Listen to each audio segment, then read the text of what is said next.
supersonic boom should hit you in just a few seconds.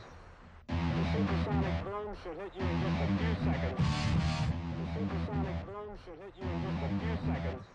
The supersonic boom should hit you in just a few seconds. May tinatagong sikreto dito sa Kidapawan, North Cotabato.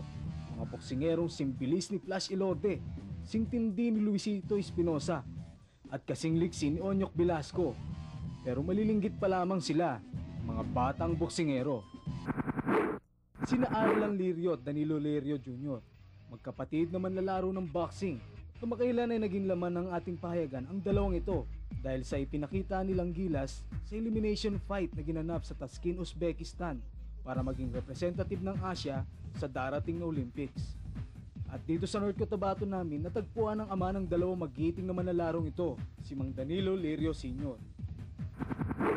Napangarap sila na balang araw umasenso sila sa kamao nila.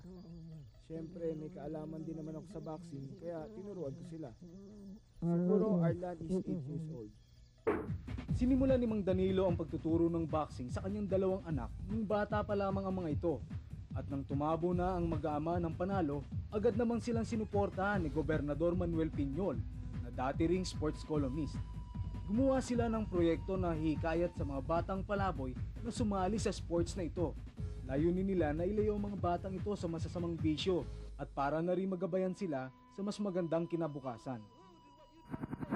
Pagkatapos kumain, magpapagala-gala sa bilyar-bilyar. Pagkatapos, sasalok ng tubig. Tapos, magpapagala-gala ulit. Mangongontrata ng tuba para ikarga sa kariton. 5 piso isang container. Karga sa kariton, tag-5 man ang container.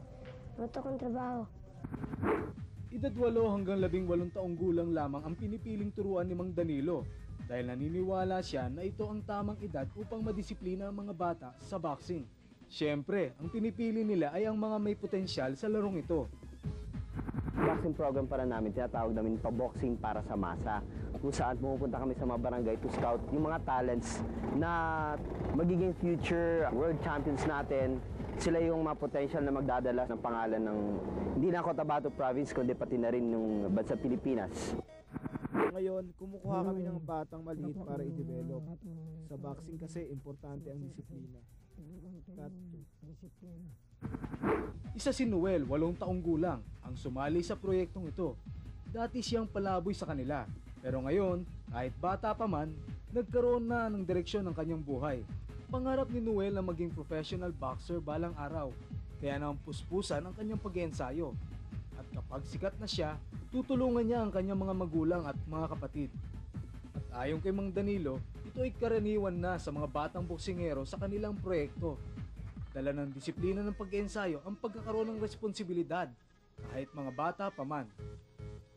Sa boxing, hindi lamang katawan, pati utak ay nahahasa. Kitang-kita ito sa kanilang pag-iensayo. Talagang mapapailag ka sa bawat suntok ng mga batang ito at sa bawat patak ng pawis sa kanilang pag-iensayo, dala nila ang pag-asang maitaguyod ang sarili sa ngalan ng sports na boxing. Mula dito sa North Cotabato, ito po si Paul Mendinueto para sa Sports Tayo!